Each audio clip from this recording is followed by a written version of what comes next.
Hello learners, welcome to my channel enlighten knowledge. आज हमारा topic है कंपैरिजन। कंपैरिजन किस में? Law of diminishing marginal utility में और law of diminishing marginal rate of substitution में। ये एक चीज़ है कि दोनों ही डिमिनिशिंग वे में ही जाते हैं, लेकिन इनमें फ़र्क क्या पाया जाता है वो आज हम पढ़ लेते हैं।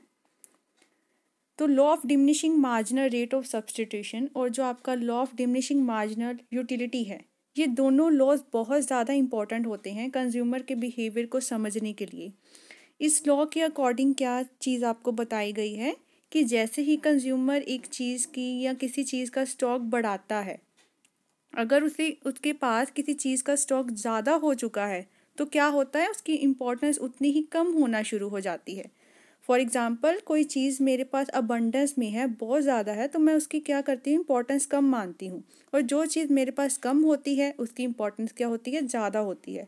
वैसे ही अगर कंज्यूमर के पास किसी चीज़ का स्टॉक बढ़ता ही जा रहा है तो एडिशनल यूनिट वो कोई लेता भी है ना, अगर वही चीज़ उसको बार बार से मिलती है तो उससे उसकी यूटिलिटी क्या होना शुरू हो जाती है, डिमिनिशिंग शुरू हो जाती है, मतलब कम होना शुरू हो जाती है। Law of diminishing marginal rate of substitution कहते आया तो ये डिमिनिशिंग मार्जिनल यूटिलिटी से ही है, क्योंकि दोनों की टर्म सेम ही है। जैसे ही हम कंजप्शन किसी कमोडिटी के बढ़ाते हैं उसकी मार्जिनल यूटिलिटी कम होना शुरू हो जाती है।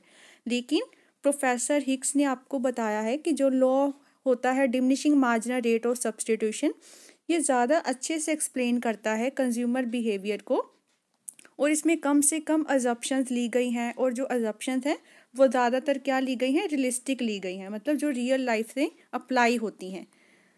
तो इसका कंपैरिजन पढ़ते हैं। No need of measuring utility in cardinal number. जो आपका मार्जिनल रेट ऑफ सब्स्टिट्यूशन है उसमें हम लोग कार्डिनल नंबर से मेज़र नहीं करते हैं। जो आपका law of diminishing marginal utility में बहुत अनरियलिस्टिक अजप्शन था कि हम लोग क्या करेंगे, यूटिलिटी को कार्डिनल नंबर में मेज़र करवाएंगे। लेकिन कहते हैं जो law of diminishing marginal rate of substitution है उसमें इसकी कोई भी नीड नहीं है। क्यों? क्योंकि हम इसमें क्या पढ़ते हैं, ऑर्डिनल मेजरमेंट ऑफ यूटिलिटी, मतलब रैंकिंग को देखते हैं, ना कि कार्डिनल मेजरमेंट करते। तो आपका जो ये वाला हो जाता है मार्जिनल रेट ऑफ सब्स्टिट्यूशन, ये ज़्यादा रियलिस्टिक कंसेप्ट हो जाता है। नेक्स्ट है no need of independent commodity assumption. देखो, law of diminishing marginal utility में एक अजप्शन ली गई थी कि एक कमोडिटी दूसरे पर निर्भर नहीं करेगी, मतलब हर कमोडिटी क्या है, आज़ाद है, स्वतंत्र है अपने आप में। लेकिन क्या चीज़ है कि जो आपका लॉ है diminishing marginal rate of substitution, इसमें ऐसी कोई भी अजप्शन नहीं ली गई है, क्योंकि इन्होंने बताया है कि एक कमोडिटी दूसरी कमोडिटी पर निर्भर करती है। जैसे देखो, यूटिलिटी मार्जिनल यूटिलिटी में क्या था कि जो टी है वो इन्फ्लुएंस नहीं होगा कॉफ़ी से, यही बताया गया था। लेकिन दोनों एक दूसरे से इन्फ्लुएंस होते हैं, तो ये होने की वजह से क्या होता है, इनकी अजप्शन अनरियलिस्टिक हो जाती है। और जो मार्जिनल रेट ऑफ सब्स्टिट्यूशन ने ऐसी कोई अजप्शन ली ही नहीं है। उन्होंने ये बताया है कि कमोडिटीज़ क्या है, एक साथ में इंटरडिपेंडेंस होता है उनका, एक साथ में उनका कोई ना कोई रिलेशन ज़रूर होता है। तो मतलब आपका ये कंसेप्ट ज़्यादा रियलिस्टिक हो जाता है। No need of constant marginal utility of money. एक अजप्शन हमने वहाँ पर पढ़ी थी कि जो हम क्या रखेंगे, मार्जिनल यूटिलिटी ऑफ मनी को कांस्टेंट रखेंगे, कि वो चेंज नहीं होगी, वो कांस्टेंट रहती है। लेकिन मार्जिनल रेट ऑफ सब्स्टिट्यूशन में ऐसी कोई भी अजप्शन नहीं ली गई है। It is free from any such assumption. तो ये ज़्यादा आपका रियलिस्टिक अप्रोच हो जाता है than the law of diminishing marginal utility. मतलब ये कंपैरिजन है दोनों में।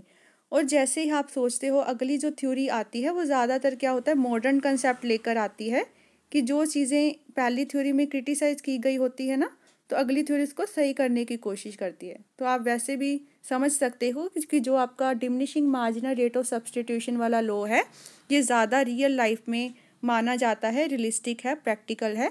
इसी वजह से हम इसको ज़्यादा बेहतर मानते हैं। आई होप आपको क्लियर हो गया होगा। अगर वीडियो पसंद आई हो, इस चैनल को ज़रूर सब्सक्राइब कीजिए, like share and comment and press the bell icon, ताकि हर वीडियो की नोटिफिकेशन आपको टाइम टू टाइम मिलती रहे। Thank you.